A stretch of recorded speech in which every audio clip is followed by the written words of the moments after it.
commenté jëmale ko ci live bi rawatina li nga xamante ne moom la ñu amal saa si tembe jëm ci le round-up de l'actualité de la semaine ñu fas yéene yaatal bu baax a baax nag li nga xamante ne mooy xew-xew yu xew ci biir semaine bi seen naalune dañuy ñëwaat ci beneen ponk jëm ci wàllu actualité gannaaw ndajem Ousmane Sonko bu ñu fas yéene amal ni ki tey jëlee ci ngoon muy la rencontre de l'Alliance patriotique pour le travail et l'équité di APT di ab ndaje bi nga xamante ne mën nañ jàpp ne aussi réponse du berger à la bergère la par rapport ak ndaje bi nga xamante ne la coalition Diomaye président ou bien président Diomaye amaloon nañ ko ni ki samedi gi ñu génn ñu ñëwaat ci beneen point muy l'affaire Cheikh Bara Ndiaye Cheikh Bara Ndiaye gannaaw kàddu yi nga xamante ne yëkkati woon na ko keroog ci assemblée nationale bi gis nañu polémique bi nga xamante ne jur na ko ci espace politique bi ñenn ñi sax jàpp ni kii di procureur dafa war a autosaisir ci kàddu yi nga xamante ne yëkkati na ko mais néanmoins bu fekkente ne tey jilee procureur dem na bay autosaisir gis nañu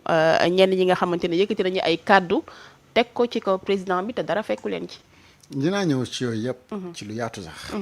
mais dama bëgg d'abord roxlu rek ci fi nga wax réponse du berger à la bergère. dama jàpp ne réponse amu fi. mais waajtaay la bu yàgg boo xamante ni Ousmane Sonko annoncé woon na ko depuis le 8. ci ay soppeeku ak yu mu bëgg a def jëm ci coalition APT boobu wala coalition Diomaye président bi ñu war a tëggaat ci beneen anam pour mu gën a répondre ci li nga xamante ni moom moo am actuellement ak ni espace politique Sénégal recomposé wu parce que bul fàtte ne am na ñoo xamante ni ay candidats la woon ñoo élection présidentielle te fi mu toll ni ñu ngi ci biir coalition Diomaye président te ñooñu nekk ñu woon ci jamono jooju officiellement ay membres Diomaye président donc ñooñu bu fekkee da ngay continuer Diomaye président rek fan nga leen di def mooy Déthié Fall mooy Habib si mooy Cheikh Tidiane Dièye et cetera et ñooñu c'est des alliés sûrs et loyaux. ci biir parti bi. oui mais xam nga ne ñooñu bokkuñu woon Diomaye président parce que c'était des candidats à l'élection présidentielle. ñoom Déthié Fall ak ñoom Déthié Fall Cheikh Tidiane Dièye Habib Sy et cetera. officiellement sont pas des membres de Diomaye président mais c'est des alliés.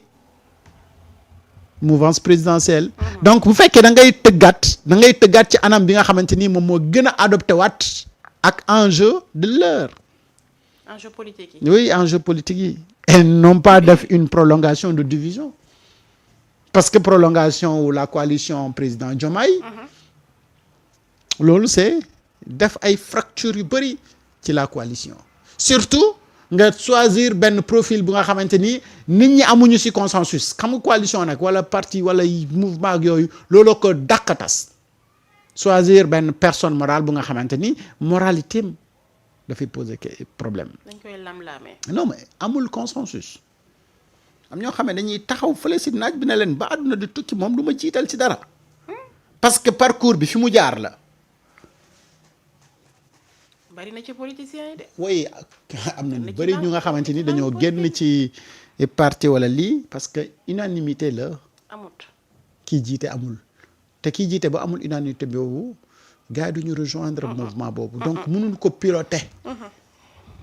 te malheureusement Aminata Touré loolu moom moo ko dal mooy en politique def ci amul unanimité ci yenn yi muy bëgg a def ci parti yi mu jaar yëpp mosul sax am unanimité tête de liste sax. APR ba mu jiite woon dem ballottage sax ba ñu koy choisir amul woon unanimité résultat. ballottage au finish injecté ñu teg keneen comme président de l'Assemblée nationale mu maire. keroog nag dama di waxtaan ak benn waay mu ne ma xam nga erreur bi waa Pastef def mooy. dañoo fekk ku tas maire dem këram au lieu ñu laaj ko lan nga tas ba ñëw sa kër. nee na magu Pastef jënd gros ñëw takk sëy bi te laaju jiw sëy bi takkal ko keneen ba ñu takkee ñoom sëy bi dem ba ca biir mu indi leen tànk bukki la ñu xam ne kii lii moo tas sëyam bi fële te mënuñ koo fase mu nekk seen biir kër di ko tas ci yàlla doy na waar lii rek la léegi nag bu ñu ñëwee ci li Cheikh Bara tontu. ak ñenn ñi nga xamante ni ñu ngi yëkkati ay kàddu di ko wax. dama jàpp ne dëkk bi damay parfois gis ay kilifa wala ñu ay kilifa lañu sax ñu yëkkati kàddu di wax mën a ñii dañoo tay li ñuy wax wala dañoo amul am njàng wala seen yéene ci Cheikh Bara rek la ñu nekk di wax. xam naa laaj de. un député bu nekk à l'Assemblée nationale ci pupitre Assemblée nationale yëkkati ay kàddu politique wax te jëmale ko ci politique te adressé ko à un ministre bu nga xamante ni dafa ñëwoon pour une question bien déterminée qui dépend du telle personne. Mais le député il a le droit ou il n'a pas le droit loolu moom mooy question bu njëkk bi d'abord. boo trouver réponse na oui le député il a le droit ñu ne la waa mais pupitre bii député bi taxaw di wax ndax am na lenn luñ ko fi mën a toppee bu fi taxawee di wax ñu ne la déedéet amul lenn tous luñ ko mën a toppee bu taxawee ci pupitre bii di ko wax. waa léegi boo xamee loolu naka ngay demander autosaisine procureur de la République ci un député à l'Assemblée nationale au sein même de l'Assemblée nationale ci biir pupitre bi mu yëkkati ay kàddu yu nga xamante ni ça lui concerne politiquement concerne keneen ku nga xam ne mu ngi ci politique mu jëm ko en plus sooy interpréter wax ci mais doo gis dara lu garaaw soxna Fatima at mu jot le 31 décembre première dame wala président wala yenn entreprise yi ñu bëri ci la ñu daan liggéey dañuy def yi pexe def lépp jëndi ay cadeau jënd lépp ñëw joxe ko ne lii day dañ ko préparer def nañ ci ay effort jël nañ ci temps defar emballage defar lépp ay cadeau la yoo xamante ni bébé de l'année moo ko moom kan mooy bébé de l'année ñu ne la min wi jotagul de kenn xamagu ko min wi jut am ko juddu ñu ne koo koy bébé de l'année ñu jox kenn prévoir loon ndax moom moo tax mën na am yow mi prévoir cadeau yeeg yooyu romb nga ba ngay dem di jëndi cadeau bi yaayu bébé de l'année ci koñ bi mu ngi ëmb mu soxla sax njëgu café joxoo ko mais keroog ba mu juddoo nga dem joxoo ko ne ko ah mais madame ça va mais félicitations ah kon yow la ah bébé de l'année juddu ñëw gis cadeau yeeg mbir yeeg lépp mot mu xool lépp foog ne moom ba muy juddu moo ko indiwaale mu foog ne lépp moom moo ko ñafe moom mu yegg si wallaay ñafewul dara. daa juddu fekk lépp baax. dafa juddu fekk ko fi. voilà man la compréhension que j'ai ici. ci propos Cheikh Bara yi. muy wax ne donc ce qui est arrivé en politique ak ki ñu fal mooy que ni fekk na lépp yemb mais ba ñuy defar lépp di ci sonn nit sonnuñu woon ngir moom personnellement. mais dañu si sonnoon pour ku fi jëlee Macky Sall à un moment donné nag la question c'était ça c'est-à-dire les gens ils travaillaient pas pour un profit spécifique ils travaillaient pour que Macky Sall jógee fi et loolu il faut le dire et reconnaître que Diomaye a sauvé tout le monde à un moment donné parce qu'il fallait que Macky jógee fi il règle le problème de tout le monde mais pour autant warul nag donc mandat am nekk un autre problème pour d'autres ça doit être une solution pour d'autres pour tout le monde d'ailleurs moo tax quand maintenant j'entends des gens dire nañu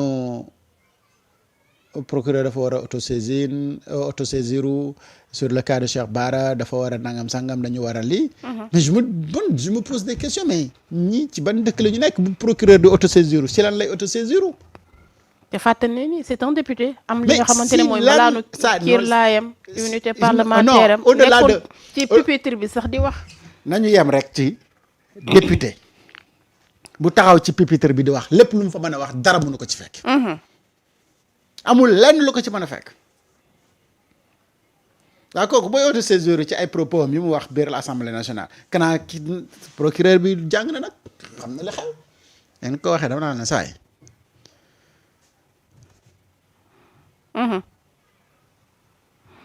en tout cas doy na waar trop mën na ko ci doy na waar trop mais lu ñu jaaxal ci mbir mi aussi Seydina Alioune Top mooy am na ñu nekk ci réew mi wax lu raw lu Cheikh Bara wax te dara fekku leen ci. oui parce que gis nañu fii ku yëg ci ab oto génn ci mbedd mi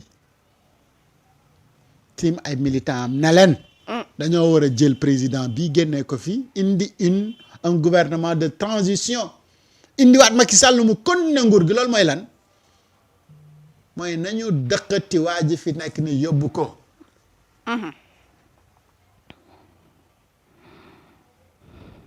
waaw mais bu nit mënee wax loolu ñu bàyyi ko fi dara fekk ko fi mais Doudou Wade taxaw ne nañu def coup d'état parce que président yi bu ñu yeggee ci comme anam yi nga xamante ni suñu président fa la toll dañ ko fa war a jëlee dañ ko war a def coup d'état pour régler le problème du pays dara fekk ko ci ak ñeneen ñu wax lu gën a bon loolu gën a xaraam gën a yées dara fekku leen ci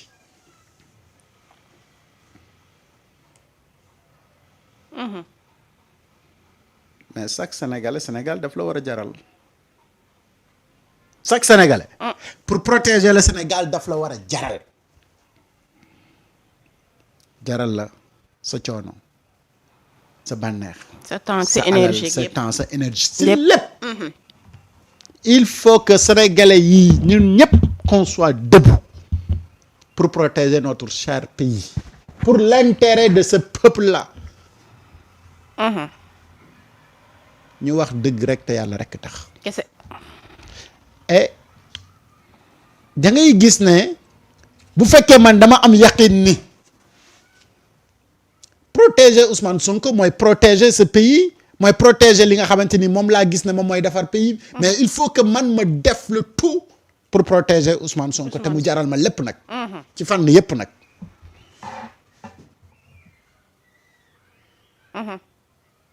et loolu moom mooy permettre ma ne mais voilà exactement li Imam Dramé wax ñu ne ko waroo ko fi waxe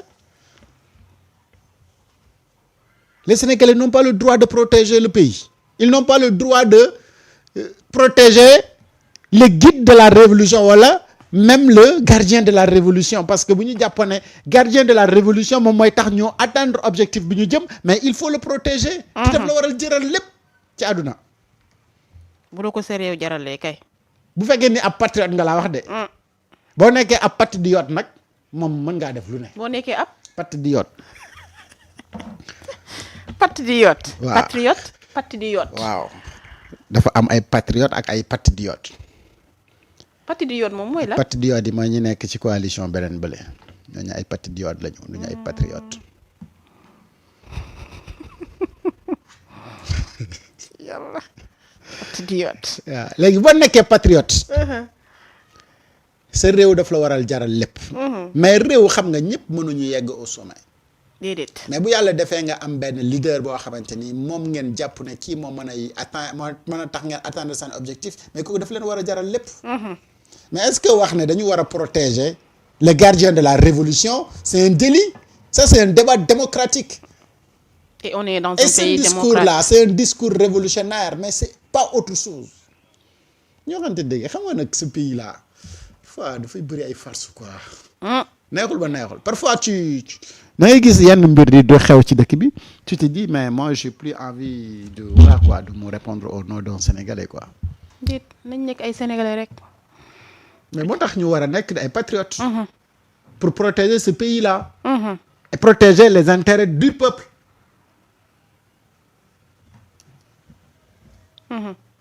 et pourquoi ñun en tant que patriote en tant que Sénégalais personne n'est plus sénégalais que nous même carte d'identité bi la ñu am même passeport bi la ñu am kenn ku si nekk benn numéro nga am nous on répond tous au nom de sénégalais ñu nekk ay sénégalais war a protéger Sénégal et fier d'être ñun on sénégalais n'a pas le droit d'élever notre voix pour dire que sénégalais bu ne da nga war a nekk patriote mooy que ni réew mi daf la war a jaral lépp loo mënti am nag bu intérêt wu dëkk bi taxawee da nga war a fàtte sa bopp bàyyi lépp pour jëm si dëkk bi mais dëkk boobu boo gisee ne kii moom li ngay wër yow te mënoo ko am si sa bopp mu ngi ci kii mais protéger kooku c'est un devoir waaw ana wax lii lu si jar convoqué nit wax rek quoi te yàlla rek tax. te ñu nekk ci réewu démocratie. surtout. ku ci nekk am li ñuy wax liberté d'expression. non mais ku ci nekk am nga sañ-sañ idée yu xalaat yu rafet yi. dañ wax ko war di wax jibal sa xalaat. lii nii gis nga wax wax sa lii ma wax nii. Mm. mooy xalaat bu rafet bi. wax sa xalaat. mais ñun ñëpp a war a bëgg réew mi. day na waar de. waaye léegi kon wax ne dañoo war a bëgg réew mi c'est un délit. mais quelle farce dans ce pays là. ci doy na waar trop. doy na waar trop. yàlla yàlla taxaw. yàlla baax na. yàlla nañu yàlla taxaw. voilà yàlla nañu yàlla may. ñii di wax jëmale ci Cheikh Bara procureur dafa autosaisir war a autosaisir ak nangam sangam ñooñu dama foogoon ne ay boroomi xel lañu de waaye am na ñoo xam ne dama leen gis ma ne oh grand déception. ndeysaan. parce que dama amoon ci ñoom lu ma leen nawee. ñu wane su ma leen doon déglu ñuy wax di wax bay wax ci xam-xam. ma ne oh grand bi day vraiment borom xam-xam la. mais bi ma gisee ñu ne non procureur dafa war a autosaisir affaire Chipap ci après Cheikh Bara mais ma ne pardon je vois pas où qu'est-ce qui se passe. lan moo fi jar procureur ma xool ñu ne ma waa mais ma gis ne mais grand bi la. ndeysaan. mais grand bi est-ce que ça va dans la tête. est-ce que moom bu nekkoon procureur ci question bii nii dafay autosaisir mais non du autosaisir. parce que xam na ne il n'a même pas le droit de s'autosaisir sur une telle question. bref. doy na waar. il y a absolument rien bu tax. procureur war a autosaisir amul benn texte bu ñu ko bind. amul fenn fu mu nekk. mooy que ne le député à l'Assemblée nationale il a la liberté ci pupitre bi. mu wax li nga xamante ni moom la bëgg a wax. mooy te dara du xalaatam ko fa fekk.